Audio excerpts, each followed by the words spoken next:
Salut, ici Constantin de SSR pour vous hisser au sommet de votre carrière professionnelle. Parlez-moi de vous, c'est la question qui vous sera le plus souvent posée lors des entretiens. Des fois, on va vous dire qu'est-ce que vous avez fait à ce jour que l'on devrait savoir dans votre parcours. Beaucoup de candidats, je parle ici de 95, de 97, 99% des candidats ne comprennent pas le sens de cette question. Ils se disent qu'il faut qu'ils redonnent tout leur CV. À la limite, redonner tout son CV lorsqu'on vous pose cette question, c'est une injure à l'endroit du recruteur parce que vous lui envoyez le message, il ne sait pas lire. Il a lu déjà ces informations dans votre CV. Et vous devez faire attention lorsque vous êtes dans des interviews à vous vendre et non pas à donner des informations. Il n'est pas question d'informer le recruteur, mais il est question de persuader le recruteur sur les raisons pour lesquelles il devrait vous embaucher. Je l'ai dit dans plusieurs vidéos et je le rappelle, il est question lors des entretiens d'embauche de la vente. Vous devez donner les arguments pour lesquels on devrait vous recruter. Et disons ceci, je pense bien mes mots, je pèse bien mes mots. Toutefois que vous prenez la parole, vous devez vendre une compétence.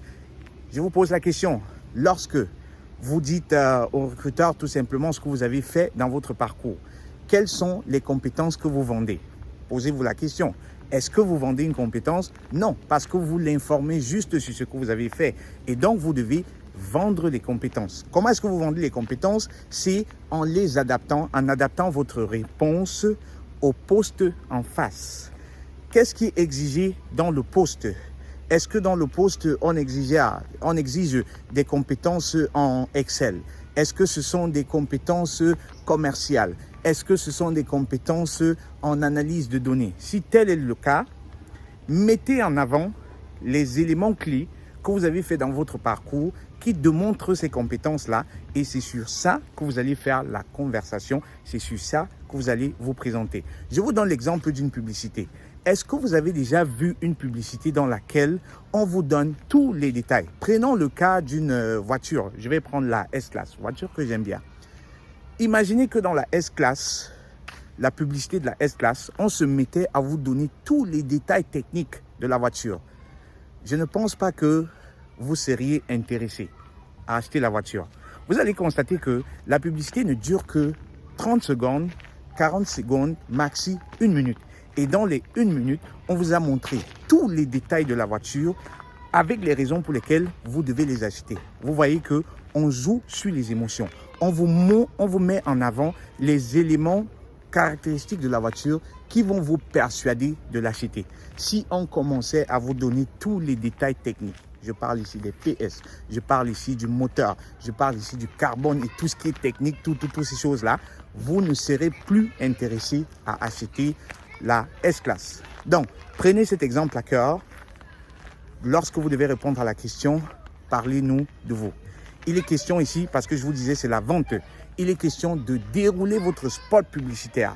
Et une fois que vous avez déroulé votre spot publicitaire, qu'est-ce qui se passe généralement dans les publicités? On vous dit achetez. Je dis bien, vous devez vous vendre. Se vendre, c'est quoi? C'est de dérouler son spot publicitaire et de demander au recruteur d'acheter.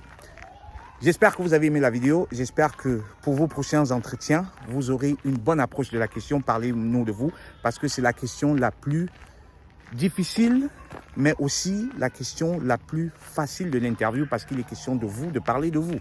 Elle est difficile, pourquoi? Parce que c'est la première impression que vous allez laisser au recruteur. Et vous savez qu'on n'a que 10-20 secondes pour persuader.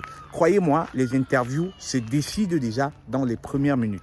C'est-à-dire que si à la première minute, vous n'avez pas marqué les esprits positivement, vous allez tout simplement passer à côté de l'interview. Ne soyez pas étonnés qu'au bout de 20-30 minutes, on veut arrêter l'interview. Tout simplement parce que dès le début, on n'était déjà pas persuadé. Donc, j'espère que ceci va vous aider à marquer des points dans vos prochains entretiens. Dites-moi dans les commentaires ce que vous pensez de cette question. Quelle est votre approche? Comment est-ce que vous répondez à cette question? Et sentez-vous libre de me contacter si jamais vous avez besoin d'être accompagné personnellement pour vos prochains entretiens d'embauche. J'ai tellement d'astuces dans la valise que je mettrai à votre disposition. Merci de parler autour de vous de super séducteurs, de recruteurs. C'était Constantin pour vous hisser au sommet de votre carrière professionnelle. Portez-vous très bien et à très vite. Ciao!